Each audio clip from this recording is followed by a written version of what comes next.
Às vezes o pior inimigo não vive lá fora. Ele mora sob o seu próprio teto, comendo da sua mão e dilacerando sua alma. Meu nome é Lúcia Mendes, tenho 73 anos e trabalhei a vida inteira para construir um lar digno. Nunca imaginei que nessa idade continuaria quebrando as mãos para alimentar um filho ingrato. Desde que meu esposo faleceu há 10 anos, tenho arcado sozinha com esta casa, com suas paredes rachadas, mas cheias de lembranças. Marcelo, meu único filho, deveria ser meu apoio, meu orgulho, mas se tornou um fardo tão pesado que às vezes sinto que ele esmaga meu peito. Trabalho como cozinheira em uma grande fábrica que fica a algumas quadras daqui. Todas as manhãs levanto antes do sol, caminho entre poças e lama e muitas vezes volto encharcada pelas chuvas que nos castigam sem piedade. Enquanto isso, Marcelo dorme tranquilo, alheio ao meu cansaço, esperando que eu encontre no meu bolso o dinheiro para o celular dele, para a internet, para os vícios. Ele não quis estudar, nunca quis formar uma família, apenas deixou um filho por aí, uma criança que cresce longe de sua irresponsabilidade. Quando perco as forças no caminho de volta, me consolo pensando na estabilidade que sonhei ao lado do meu marido, naquelas promessas de descanso merecido que jamais chegaram. Marcelo, aos 43 anos, ainda depende de mim para tudo. Não mantém um emprego por mais de 2 meses. Os amigos dele, esses parasitas sem rumo, só o procuram para beber e perder tempo. E eu, com meus ossos já cansados, sou quem paga a conta de todos. Hoje, enquanto trocava minhas roupas molhadas e sentia a umidade me penetrar os ossos, entendi algo que me abalou. Ou ele se torna um homem de verdade, ou eu mesma o tirarei desta casa que construímos com suor e lágrimas. Não permitirei que ele continue roubando o que resta da minha vida, mesmo que isso signifique perder a última coisa que ainda me prende a ele. Naquela mesma noite, enquanto ouvia as risadas dele e o tilintar das garrafas vazias, soube que a guerra em meu próprio lar estava prestes a começar. Às vezes, amar demais é o erro que nos condena à tristeza mais profunda. Da janela do meu quarto, observo a rua molhada, as luzes piscando sobre as poças e a silhueta cambaleante de Marcelo se aproximando, arrastando os pés como uma criança perdida. Deito-me por alguns segundos na cabeceira da cama, respiro fundo, tentando não me deixar levar pela amargura que aperta meu coração. Quando foi que tudo desmoronou? Lembro-me de quando ele era um menino alegre, correndo pelo quintal, prometendo que seria alguém grande, que cuidaria de mim na velhice. Palavras de criança, sonhos que se desfizeram como cinzas entre os dedos. A porta rangeu ao se abrir e ele entrou como sempre, sem cumprimentar, sem sequer me olhar, jogando a mochila velha sobre o sofá. O cheiro de álcool impregnava o ar, misturando-se com a umidade de suas roupas. Perguntei-me se esta seria uma daquelas noites em que ele quebraria pratos ou desabaria chorando, prometendo mudar, como tantas outras vezes. Levantei-me em silêncio. Peguei a mochila dele do chão e a deixei no canto da sala de jantar como quem recolhe o peso morto de uma promessa esquecida. Enquanto esquentava um pouco de sopa no fogão, senti os passos pesados dele atrás de mim. Sem me olhar, ele estendeu a mão, esperando que eu servisse o jantar como se fosse seu direito divino. Não disse por favor, não disse obrigado. Apenas pegou o prato e se jogou na frente da televisão, trocando de canais como quem arranca pedaços da noite para não se confrontar. Vi o reflexo dele na janela, um homem quebrado que escolheu culpar o mundo em vez de construir algo próprio. E eu, cansada até os ossos, sabia que a decisão que havia tomado naquela tarde precisava ser cumprida, mesmo que me partisse a alma. Enquanto o observava da cozinha, soube que aquela sopa poderia ser a última que eu serviria sob este teto. No dia seguinte, o despertador tocou às 5 da manhã, como sempre, e, embora meu corpo pedisse para ficar na cama, me forcei a levantar. Meus ossos estalaram como galhos secos, mas eu não podia me dar ao luxo de ceder ao cansaço. Vesti-me devagar, ajeitando meu uniforme de cozinheira, aquele que cheira a gordura, a cebola, a trabalho honesto.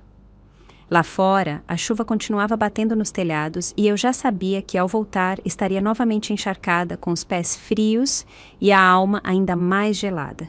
Antes de sair, passei pela sala e vi Marcelo dormindo no sofá, roncando como uma criança despreocupada. As garrafas vazias formavam um pequeno altar em frente à televisão ligada que lançava flashes coloridos sobre seu rosto envelhecido antes do tempo. Aproximei-me sem fazer barulho. Cobri-o com uma velha manta e me permiti alguns segundos para acariciar o cabelo dele, ainda cheirando a cerveja e derrota. Ali, não pude evitar pensar que, no fundo, ele continuava sendo meu menino, perdido em um corpo de homem que não soube crescer.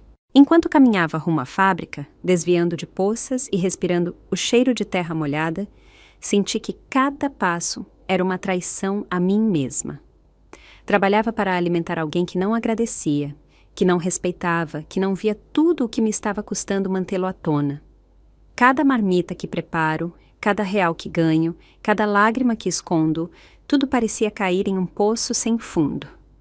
Já não era amor o que me movia, era culpa. Era medo de abandoná-lo de vez, como se o fracasso dele fosse uma mancha na minha alma.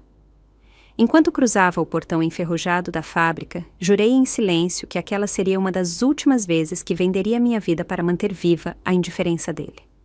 Aquele dia na fábrica foi mais pesado do que nunca.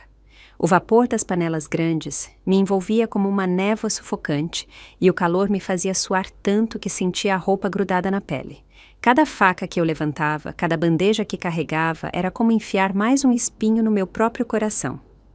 Minhas colegas, algumas muito mais jovens, falavam de seus planos, de suas famílias, de suas esperanças, e eu só conseguia pensar que, aos meus 73 anos, ainda estava ali, escravizada pelo medo de ver meu filho desmoronar se eu não lhe desse tudo. Quando chegou a hora de sair, o céu já estava escuro e uma garoa fria começou a cair. Envolvi-me em meu casaco gasto e caminhei rapidamente. Embora minhas pernas tremessem, cada gota que batia em meu rosto era um lembrete de que, enquanto eu me matava de trabalhar lá fora, Marcelo certamente dormia placidamente, sem se preocupar com nada além de sua próxima cerveja. Ao passar em frente a uma loja fechada, vi-me refletida no vidro, uma idosa encurvada, com os olhos apagados, carregando o peso de uma vida inteira de sacrifícios inúteis. Ao chegar em casa, abri a porta com cuidado, esperando não fazer barulho, mas o estrondo das risadas me atingiu como um tapa. Marcelo havia trazido os amigos dele de novo. O cheiro de cigarro, álcool e suor impregnava toda a sala. Minha casa, meu pequeno refúgio, havia se transformado em uma toca de parasitas que zombavam do meu esforço, enquanto devoravam a comida que eu pagava. Ninguém se dignou a me olhar. Ninguém se levantou para me oferecer sequer uma cadeira. Apenas Marcelo, com seu sorriso cínico, ergueu uma cerveja no ar como forma de cumprimento. Fiquei parada na entrada, molhada, cansada, humilhada, e naquele instante soube que algo dentro de mim acabara de se quebrar para sempre. Há feridas que não sangram por fora, mas dilaceram a alma até deixá-la irreconhecível. Fiquei ali imóvel, vendo como aqueles homens zombavam de tudo com o que um dia sonhei para este lar. Marcelo soltou uma gargalhada oca, enquanto um deles colocava a música no volume máximo, saturando o ar com um ritmo vulgar que fazia as paredes tremerem. Minhas mãos, frias pela chuva, começaram a se fechar em punhos sem que eu percebesse. Como chegamos a isso? Em que momento Marcelo deixou de ser aquele menino doce que corria para mim quando eu voltava do trabalho? Em que momento ele se tornou este desconhecido que me olhava sem o menor rastro de respeito? Avancei devagar para a cozinha, arrastando os pés sobre o piso molhado por suas botas sujas. Cada passo me pesava mais que o anterior. Preparei um café, não por necessidade de calor, mas para não desabar na frente deles. Da sala de jantar, Marcelo gritou que também queria um, como se eu fosse sua empregada. Fechei os olhos por alguns segundos, contendo o tremor no queixo. Já vou, respondi com uma voz que mal reconheci como minha. Enquanto a água fervia, senti o coração batendo nas têmporas, não de cansaço, mas de uma raiva fria que jamais havia sentido antes. Quando levei a xícara para a sala, Marcelo nem se deu ao trabalho de afastar as pernas para me deixar passar. Estendeu a mão como quem pega a esmola, sem me olhar, sem dizer obrigado. Deixei a xícara sobre a mesa com tanta suavidade que nem fez barulho. Fiquei observando-o por mais alguns segundos em silêncio, gravando cada linha endurecida de seu rosto, cada gesto de indiferença, cada zombaria disfarçada de riso. Foi então que entendi que o amor não basta quando não é correspondido, que o sacrifício sem gratidão se torna humilhação. Naquela noite, enquanto fingia dormir em minha cama gelada, tomei a decisão mais dolorosa da minha vida. Em poucos dias, Marcelo não teria mais um lar para onde voltar. Os dias seguintes foram uma agonia silenciosa. Todas as manhãs, vestia o uniforme com as mãos trêmulas, carregando não só o cansaço, mas também a certeza de que a contagem regressiva havia começado. Enquanto cozinhava para a fábrica, entre o vapor e o barulho das facas, imaginava as palavras que usaria para confrontar Marcelo, para lhe dizer, sem hesitar, que o tempo dele sob meu teto havia terminado. Em minha mente, repassava a cena várias vezes, mas no fundo sabia que nenhuma preparação seria suficiente para amortecer o golpe que viria. Marcelo seguia como se nada, dormia até o meio-dia. Recebia os amigos, gastava minha internet, esvaziava minha geladeira e deixava tudo sujo por onde passava. Não procurava trabalho, não falava em mudar, nem sequer fingia ter para a intenção. Cada dia que passava, sua apatia se tornava mais evidente, como se soubesse em algum canto de sua consciência que sempre teve uma mãe disposta a carregar seus fracassos. Mas desta vez era diferente. Desta vez, em vez de culpa, sentia uma força nova nascendo em meu interior, uma força que vinha do cansaço, da dor e da dignidade perdida. Uma noite, enquanto Marcelo e seus amigos riam às gargalhadas assistindo a um jogo de futebol na televisão que eu pagava, sentei-me na sala de jantar com um caderno e uma caneta. Comecei a escrever tudo o que havia dado por ele, desde as madrugadas sem dormir quando ele era criança doente, até os empréstimos que paguei quando ele destruiu seu primeiro carro por dirigir embriagado. Cada linha era um batimento, um lembrete de que eu havia feito tudo o que podia e que agora era minha vez de escolher viver em paz. Chorei em silêncio, deixando que as lágrimas manchassem a folha como testemunhas da minha despedida interna. E enquanto fechava o caderno, com as mãos ainda molhadas de choro, soube que o momento havia chegado. Só faltava encontrar a coragem para lhe dizer a verdade na cara. Ao amanhecer, quando o céu mal se tingia de um cinza opaco, sentei-me à mesa com uma xícara de café nas mãos. Marcelo ainda roncava no sofá, abraçado a uma garrafa vazia, como se fosse seu tesouro mais precioso. Observei-o em silêncio, sentindo como dentro de mim se travava uma batalha brutal entre o amor e a decepção. Já não era apenas o cansaço físico que me corroía, era a tristeza de saber que meu próprio filho me via como uma fonte inesgotável de recursos, não como a mãe que o havia amado além de toda razão. Pensei no passado, naquele tempo em que Marcelo prometia que um dia me levaria para conhecer o mar, que teria uma casa grande para que eu não trabalhasse mais. Essas promessas agora não eram mais do que pó perdido no vento de seu abandono. Cada vez que o via, me custava mais lembrar o menino que carreguei nos braços durante suas febres, o jovem que chorava por não ser aceito em um time de futebol. Só restava este homem egoísta, consumido por sua própria mediocridade, incapaz de levantar a cabeça para ver o desastre que havia provocado em nossas vidas. Respirei fundo como quem se prepara para mergulhar em águas profundas e ensaiei em minha mente as palavras que teria que lhe dizer. Não haveria insultos, não haveria gritos, apenas a verdade nua, cortante e inapelável. Marcelo tinha duas opções: encontrar um emprego digno e se responsabilizar por si mesmo, ou abandonar a casa que eu construí com o suor dos meus anos mais fortes. Não haveria espaço para súplicas nem para promessas vazias. Desta vez, pela primeira vez, colocaria minha dignidade acima do meu amor de mãe. E enquanto a cafeteira soltava seu último suspiro de vapor, decidi que naquela mesma noite, frente a frente, anunciaria o destino dele. Sem volta. Naquela noite, esperei que o último de seus amigos fosse embora, deixando o eco de suas risadas flutuando na sala como um veneno invisível. Marcelo, meio adormecido e com os olhos vidrados, deixou-se cair no sofá, como se o peso do mundo recaísse injustamente sobre seus ombros. Aproximei-me devagar, sentindo que cada passo que eu dava me afastava um pouco mais dele. Sentei-me em frente a ele, olhando-o nos olhos, e pedi para desligarmos a televisão. Queria que não houvesse distrações, que nada atrapalhasse a gravidade do que eu estava prestes a dizer. Com uma voz que mal reconheci como minha, expliquei tudo. Meu cansaço, minha doença escondida, os anos que havia trabalhado depois da minha aposentadoria apenas para mantê-lo à tona. Disse-lhe que havia chegado a hora de ele assumir sua vida como um homem, que deveria procurar um emprego estável, contribuir para a casa ou, caso contrário, teria que ir embora. Não levantei a voz, não chorei, não supliquei, apenas soltei as palavras como quem deixa cair uma pedra em um poço seco, sabendo que o eco demoraria a chegar. Marcelo me olhou em silêncio no início, com as sobrancelhas franzidas, a mandíbula apertada. Quando finalmente falou, sua voz era como uma facada, amarga, sarcástica, venenosa. Zombou de mim, disse que eu sempre fui dramática, que exagerava tudo, que não era tanto trabalho continuar pagando um pouco mais.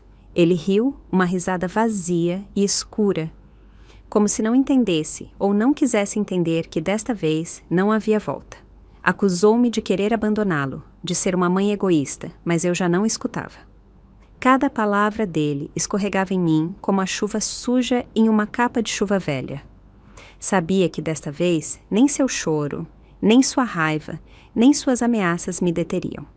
Naquela mesma noite, enquanto fechava minha porta com chave, ouvi Marcelo batendo na mesa e xingando, sem saber que já havia começado a perder tudo.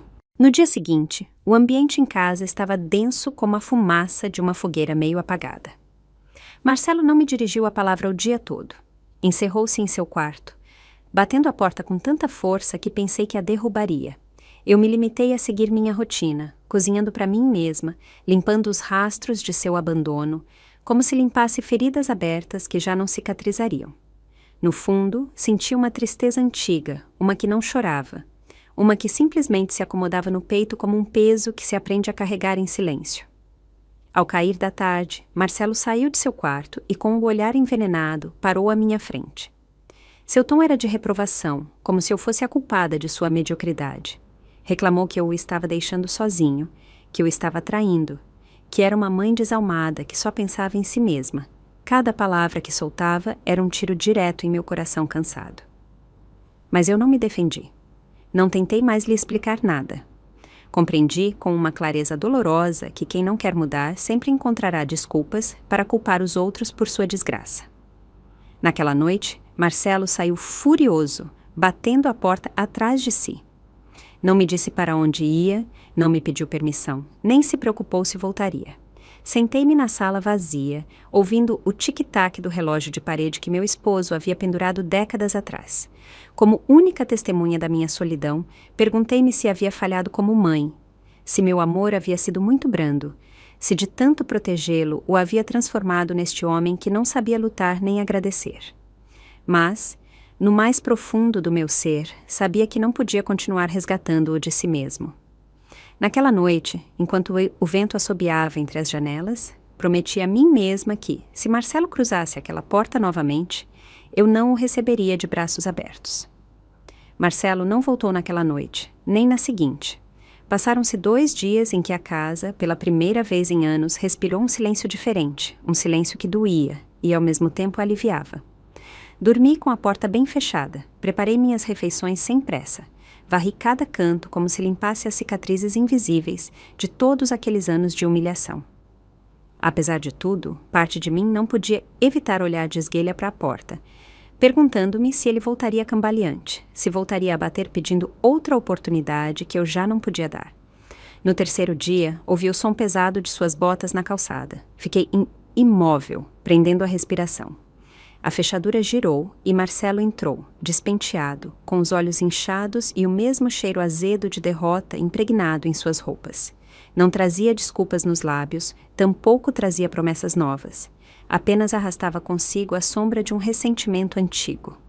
O rancor de uma criança que nunca aprendeu a crescer. Sem me olhar, foi direto para o quarto, jogando a mochila no corredor como se tudo continuasse igual a antes. Mas não era assim. Eu já não era a mesma. Naquela tarde, enquanto lavava a louça, decidi que não haveria mais advertências. Não haveria mais segundas chances. Tirei de uma gaveta uma pasta empoeirada, onde guardava os papéis da casa, a escritura que tanto custou a obter, assinada junto com meu esposo com mãos calejadas e orgulhosas. O documento que provava que esta casa era minha, que eu havia sacrificado uma vida inteira para ter um lugar seguro, e agora essa segurança estava ameaçada por quem deveria ter sido meu refúgio, não meu algoz.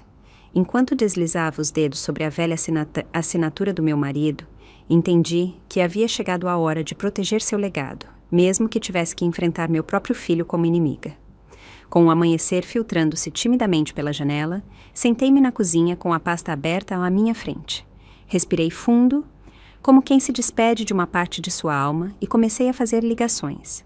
Primeiro para o tabelião, depois para um advogado recomendado por uma colega da fábrica. Não queria cometer erros, não queria deixar brechas legais que Marcelo pudesse usar para ficar com o que não era dele. Cada palavra que trocava com eles era uma pequena punhalada no coração, mas também uma nova costura na ferida aberta da minha dignidade. Marcelo, como sempre, dormia enquanto eu reconstruía em silêncio meu futuro. Durante todo o dia, ele se encerrou em seu quarto, saindo apenas para comer o pouco que restava na geladeira.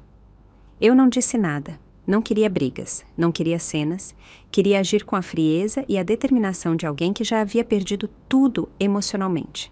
Meus passos eram calculados, meus gestos medidos.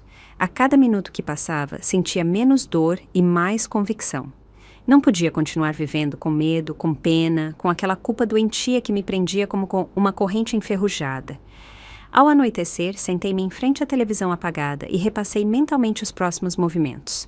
Eu lhe daria um ultimato por escrito para que ele não pudesse negar depois. Se não aceitasse, teria que ir embora. E se não quisesse fazê-lo por vontade própria, eu não teria medo de pedir ajuda legal para tirá-lo. Já não era sua mãe quem agia. Era uma mulher cansada de carregar um homem que jamais quis caminhar por si mesmo. Fechei os olhos por alguns segundos, sentindo pela primeira vez em anos uma estranha paz que brotava do mais profundo. E enquanto a noite caía silenciosa sobre a casa, assinei a carta que mudaria para sempre nossas vidas e a deixei sobre a cama dele, esperando a tempestade. Na manhã seguinte, o som seco de uma porta batendo sacudiu toda a casa. Marcelo havia encontrado a carta. Seu grito, cheio de fúria e incredulidade, ecoou nas paredes como uma onda violenta. "Que lixo é este?" gritava ele do quarto. Eu continuei preparando meu café sem pressa, sem permitir que suas palavras me arrastassem novamente para o velho círculo de culpa. Minhas mãos tremiam um pouco, sim, mas era um tremor diferente, o de quem sabe que vai enfrentar uma tempestade com os pés bem plantados na terra. Marcelo irrompeu na cozinha, agitando a folha amassada como uma arma. Seus olhos vermelhos de raiva e ressentimento me procuraram como buscando uma desculpa para explodir. Reclamou com palavras venenosas. Chamou-me de ingrata, velha louca, hipócrita. Disse que, depois de tudo o que ele havia sacrificado vivendo ali comigo, eu me atrevia a expulsá-lo como um cachorro de rua. Cada acusação era uma punhalada, mas nenhuma conseguiu me tirar do lugar. Olhei-o fixamente, sentindo uma estranha compaixão por aquele homem quebrado que se achava vítima de suas próprias escolhas. Quando terminou de desabafar, falei-lhe com uma calma que o desestabilizou ainda mais. Disse-lhe que não era uma decisão tomada da noite para o dia, que era a consequência de anos de abusos, de indiferença, de egoísmo. Expliquei-lhe pela última vez que a vida me devia um pouco de paz e que ele deveria aprender a enfrentar seu destino como adulto, ou procurar outro lugar onde continuar culpando a todos, menos a si mesmo. Não houve insultos da minha parte. Não houve choro, apenas a firmeza serena de quem finalmente se libertou de suas próprias correntes. Marcelo me olhou com um ódio tão frio que soube, naquele instante, que ele faria todo o possível para se vingar e que esta batalha apenas começava. Marcelo saiu de casa como um vendaval, chutando uma cadeira pelo caminho e lançando impropérios ao vento. Não tentei detê-lo, não valia a pena. Fiquei sentada à mesa, tomando pequenos goles de café, já frio, observando como os raios fracos do sol de inverno pintavam sombras longas sobre o chão. Sabia que não seria tão fácil.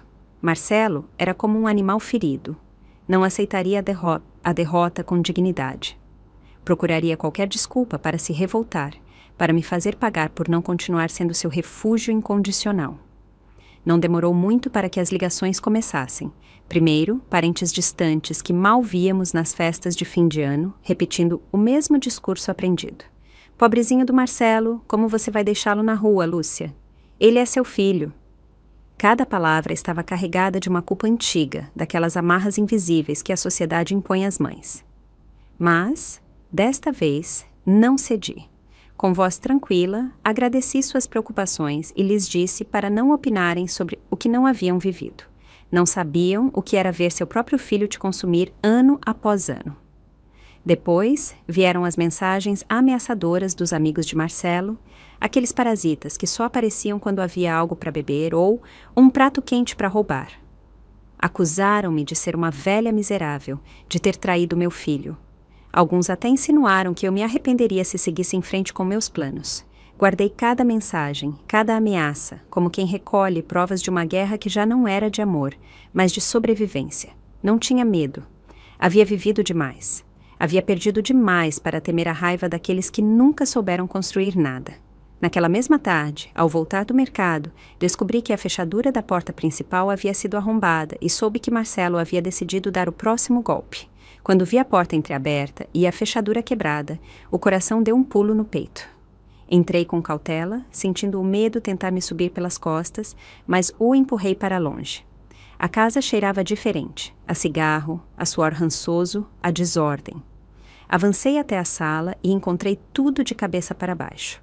Os almofadões jogados, as gavetas abertas, as cortinas arrancadas como se um furacão tivesse passado por ali. Minha casa, aquele refúgio que tanto me custou construir, havia sido invadida pela fúria cega de quem se recusa a aceitar sua própria ruína. Marcelo estava na sala de jantar com o rosto desfigurado, respirando ofegante como um animal encurralado. Sobre a mesa havia garrafas vazias, restos de comida, e seu olhar perdido dizia tudo. Já não era apenas raiva, era desespero. Quando me viu, ele soltou uma gargalhada amarga, perguntando-me se eu ainda me achava a dona de tudo aquilo. Falou de direitos, de injustiça, de como eu lhe devia aquela casa por tê-lo trazido ao mundo. Escutá-lo era como receber bofetadas invisíveis. Cada palavra, um lembrete de quão longe havia ficado o filho que um dia sonhei criar. Não respondi às suas provocações. Peguei meu telefone com as mãos firmes e, diante de seus olhos incrédulos, disquei o número da polícia. Sabia que era um passo difícil, doloroso, mas necessário. Enquanto esperávamos em silêncio, ele continuou a me lançar insultos, alguns tão baixos que me fizeram estremecer, mas meu rosto não mostrou nenhuma rachadura. Marcelo já não era a criança que eu deveria proteger. Era o homem que deveria enfrentar as consequências de seus atos. A sirene da viatura retumbou ao longe como um anúncio de que esta história finalmente estava chegando ao seu verdadeiro desfecho. Quando os oficiais cruzaram a porta com as mãos nos cintos, Marcelo deu um passo em minha direção, e em seus olhos brilhou um ódio que prometia não se render tão facilmente. Os policiais entraram com passo firme, avaliando rapidamente a situação. Um deles me olhou diretamente nos olhos, como se me perguntasse se eu estava certa do que estava prestes a fazer. Assenti sem hesitar. Não havia volta. Marcelo, com os punhos cerrados e o rosto vermelho de fúria, começou a gritar que aquela casa era dele, que eu não tinha o direito de expulsá-lo, que tudo era uma farsa de uma velha senil. Suas palavras voavam como pedras, buscando quebrar o pouco que restava inteiro dentro de mim, mas não encontraram nada. Eu já havia me quebrado há muito tempo. Enquanto os oficiais lhe explicavam seus direitos e as consequências legais de sua intrusão, Marcelo me lançava olhares que cuspiam ódio puro. Não tentou negociar, não pediu desculpas, apenas reclamava como se tudo lhe pertencesse por direito divino. A imagem era devastadora, meu próprio filho algemado à minha frente, cuspindo veneno como um desconhecido qualquer. E, no entanto, não derramei uma lágrima, porque entendi, naquele momento cruelmente claro, que a verdadeira traição não havia começado naquela noite. Ela vinha se gestando há anos em cada abuso, em cada indiferença, em cada desprezo silencioso. Quando os oficiais o levaram, sua voz ainda ecoava nas paredes. Você vai se arrepender, velha ingrata. Vai acabar sozinha, apodrecendo como um cachorro de rua. Fechei a porta com as mãos firmes, embora por dentro sentisse um tremor incontrolável. Apoiei a testa contra a madeira fria, deixando o silêncio se assentar novamente, denso e avassalador. Não era o fim da dor, eu sabia. Era apenas o início de um novo luto, um no qual eu teria que aprender a viver sem o fantasma da culpa me mordendo os calcanhares. Naquela noite, sentada em frente à janela vazia, compreendi que o verdadeiro desafio não seria tê-lo expulsado, mas enfrentar tudo o que viria depois. O silêncio da casa era quase avassalador nos primeiros dias. Cada canto parecia guardar o eco dos gritos. Cada objeto parecia me olhar com um reproche mudo. Eu me movia devagar, como quem habita um lugar que já não reconhece. No entanto, pouco a pouco, esse vazio começou a se transformar em algo diferente. Em espaço para respirar, em tempo para ser. Na tímida sensação de estar, pela primeira vez em décadas, no comando da minha própria vida. Não era felicidade ainda, mas sim um vislumbre de alívio que se infiltrava pelas frestas da minha dor. Comecei com pequenos gestos. Abri as janelas de par em par para que o ar fresco varresse os fantasmas. Limpei cada cômodo, não com a pressa de sempre, mas com a calma solene de quem se despede de um luto. Doeitei roupas velhas, joguei fora objetos que já não tinham sentido. Tirei das paredes as lembranças que doíam mais do que alegravam. Cada saco de lixo que eu tirava era um peso a menos sobre meus ombros, um fio a menos das correntes invisíveis que Marcelo havia tecido ao meu redor. A casa, pouco a pouco, deixava de ser prisão para voltar a ser lar. Às vezes, à noite, o medo tentava se infiltrar sob minha pele. E se Marcelo voltasse? E se ele cumprisse suas ameaças? Mas já não me paralisava, já não era a mulher trêmula que abaixava a cabeça para evitar o conflito. Agora era uma mulher que havia pago o preço mais alto para recuperar sua paz. Havia prometido a mim mesma que nunca mais permitiria que o medo ditasse minhas decisões, que nunca mais justificaria o abuso em nome do amor. E cada madrugada, enquanto o mundo dormia, repetia essa promessa como uma oração silenciosa. Uma tarde, enquanto varria o quintal, vi uma silhueta conhecida do outro lado da rua e soube que o passado ainda não havia terminado de me perseguir.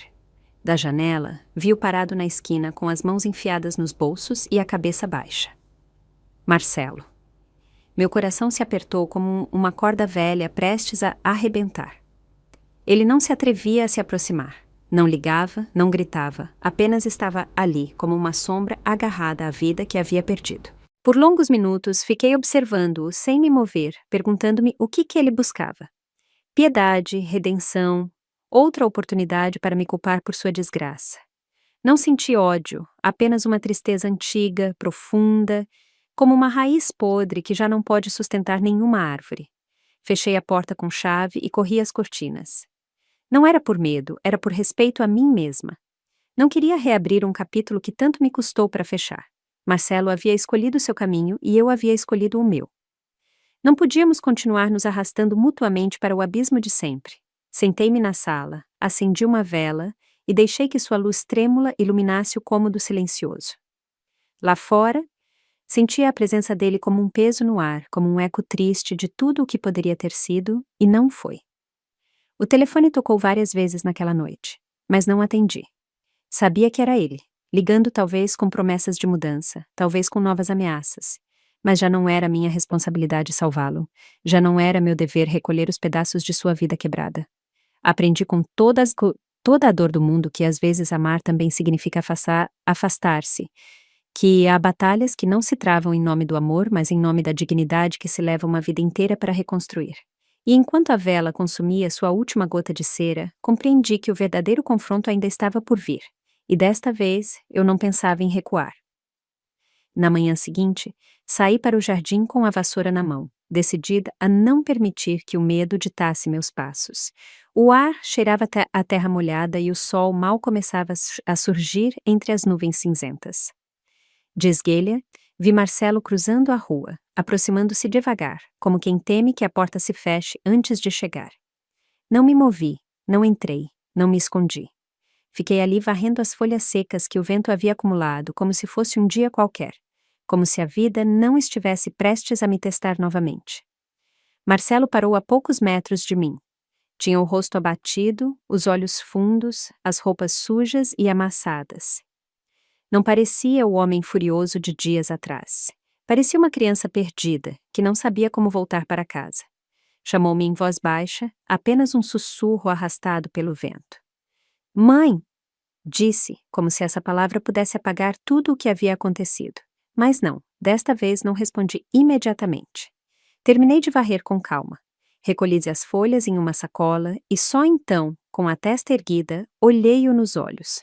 Disse-lhe que não tinha ódio em meu coração, que não lhe desejava mal, mas que também entendia que não podia permitir que ele voltasse a destruir o que restava de mim.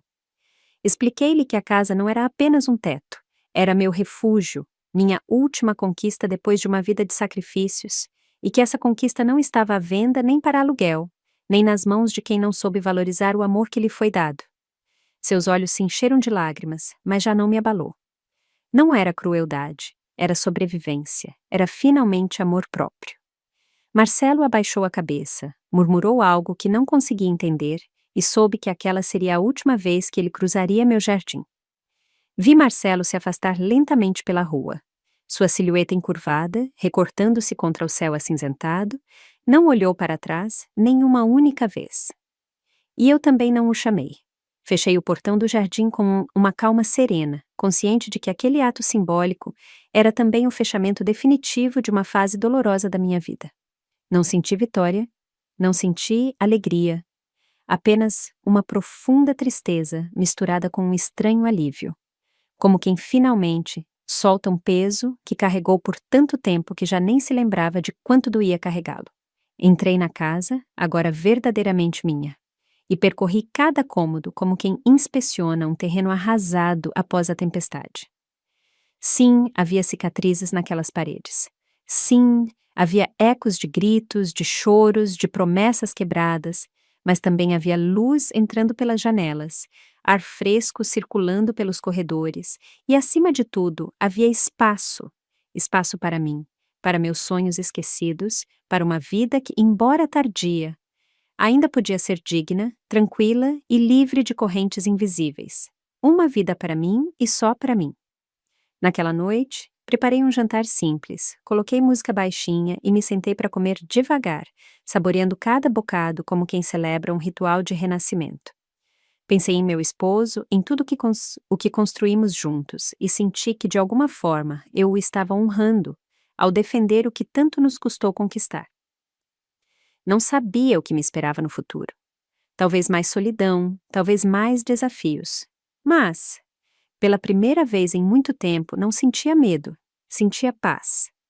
E essa paz, essa conquista silenciosa, era a minha verdadeira vitória. Enquanto apagava a luz da sala, jurei que jamais voltaria a deixar que ninguém pisoteasse minha dignidade, nem mesmo em nome do amor.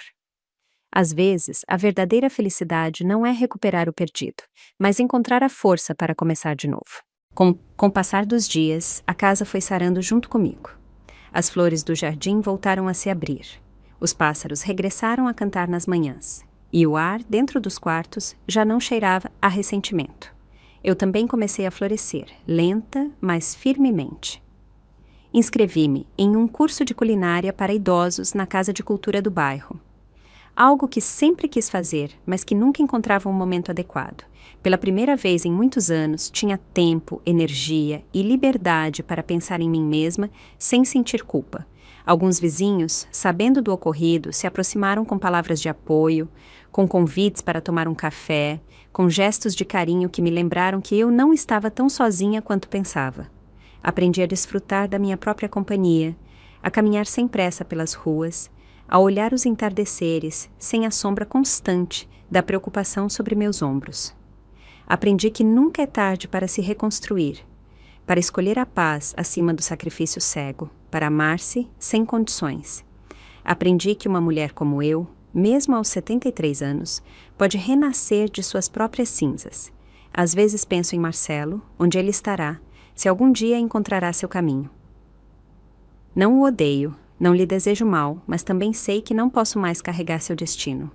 Cada um tem seu próprio caminho a percorrer, suas próprias batalhas a travar. E eu, depois de tantos anos de guerras silenciosas, escolhi finalmente a paz como minha bandeira. Escolhi viver o que me resta de vida sendo dona da minha alma, da minha casa, do meu tempo. Escolhi, finalmente, ser livre. E essa escolha, embora solitária às vezes, é a mais corajosa que já fiz. Hoje, enquanto escrevo estas palavras sentada na varanda, com uma xícara de café quente nas mãos e o sol acariciando meu rosto, sorrio. Não porque tudo tenha sido fácil, nem porque tudo tenha saído perfeito. Sorrio porque depois de uma vida inteira de sacrifícios, entendi que também merecia viver para mim. E isso, por si só, já é uma forma de felicidade que ninguém poderá me tirar jamais. E chegamos ao fim de mais uma história da vida com Vozes de Maria. O que essa história fez você sentir? E se fosse com você, o que teria feito? Me conta nos comentários. Eu adoro ler o que vocês pensam. Se essa história tocou o seu coração, deixa o seu like e se inscreve no canal. E se você realmente quiser me apoiar, pode me enviar um super thanks. Esses gestos me ajudam muito a continuar trazendo essas histórias com muito amor e carinho para você. Na tela, você vai encontrar mais 2 histórias sinceras e profundas, que tocam o coração e nos ensinam lições valiosas sobre a vida. São histórias que emocionam, ensinam e fazem refletir. Obrigado por existir e por estar aqui comigo. Te espero na próxima história de vida aqui no Vozes de Maria.